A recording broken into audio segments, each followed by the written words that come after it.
દ્વારકાધીશ મિત્રો કેમ છો? મજામાં છો ને? તો આજે છે 31 તારીખ, તો આપણે જવાનું છે બાળા. ચાલો જઈએ. 31 તારીખ રવિવાર ને પૂનમ છે, તો આપણે બાળા જવાનું છે ગોગા મહારાજ ને મેલડીમાના મંદિરે. તો ચાલો જઈએ. ફાઇનલી મિત્રો આપણે બાળા જવા માટે નીકળી ગયા છીએ. જોઈ શકો છો આપણે બાળા પહોંચી ગયા છીએ.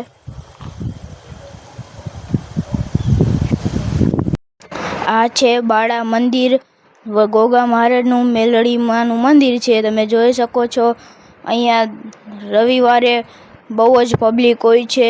લોકો દૂર દૂરથી અહીંયા આવે છે. જોઈ શકો છો તમે. રાત્રે પણ લોકો હોય છે અહીંયા.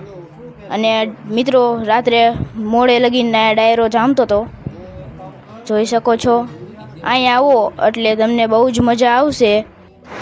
મિત્રો હું પણ આવ્યો તો રવિવારે, એટલે મને તો ખૂબ જ મજા આવી. બેસવાની પણ મજા આવી મને અહીંયા આવો એટલે તમારું મગજ સાવ શાંત રહે છે. અને અહીંયા બેહવાની કંઈક મજા જ અલગ હોય છે. તમે જોઈ શકો છો.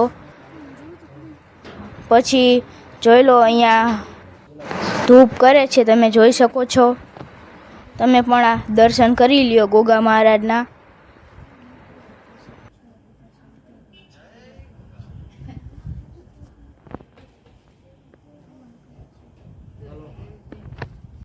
તો મિત્રો આપણને પ્રસાદી આપી દીધી છે. પ્રસાદીમાં છે ટોપરું. અને જોઈ લો મિત્રો, હું તમને મંદિર દેખાડી દઉં ગોગા મહારાજનું. તો આ છે મંદિર. જોઈ લો મિત્રો, શણગારેલું છે.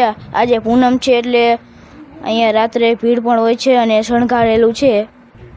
તો તમને સાવ નજીકથી દેખાડું ગોગા મહારાજને મેલડીમાં. તમે જોઈ શકો છો. દર્શન કરી લ્યો મિત્રો. પછી મોડી રાત થઈ જાય એટલે આપણે પછી હવે જવાનું છે ઘરે. તો ચાલો જઈએ ઘરે. આપણે ગોગા મહારાજના દર્શન કરી લીધા છે, તો હવે આપણે જઈએ છીએ ઘર તરફ. તો ફાઇનલી મિત્રો આપણે નીકળી ગયા છીએ ઘર તરફ જવા માટે. આ છે બાળાની ફાટક. તમે જોઈ શકો છો. તો આપણે બાળાથી ઘરે આવી ગયા છીએ. તો આજનો વ્લોગ સારો લાગ્યો હોય તો લાઈક, કોમેન્ટ ને સબસ્ક્રાઇબ કરવાનું ભૂલતા નહીં. બાય.